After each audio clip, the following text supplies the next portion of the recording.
अम्मा खदीजा बड़ी, मक्के वालों ने अम्मा खदीजा के पास निकाह के पैगामात भेजे, लेकिन अम्मा खदीजा इनकार करती रही।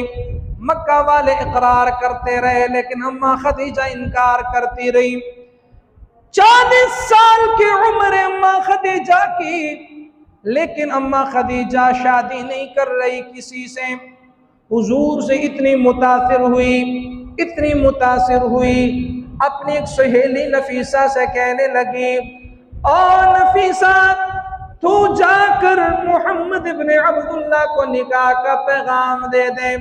खदीजा तेरे साथ निकाह करना चाहती है, आपके साथ निकाह करना चाहती है, आपके निकाह में आना चाहती है।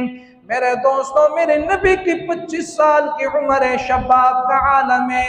हुजूर सल्लल्लाहु अलैहि वसल्लम के पास अम्मा खदीजा ने निकाह का पैगाम भेजा। सहेली गई, जाकर पैगाम दिया। हुजूर ने अपने चचाओं से मशवरा किया। मशवरा करने के बाद अम्मा खदीजा के निकाह को मेरे नबी ने कबूल फरमा लिया।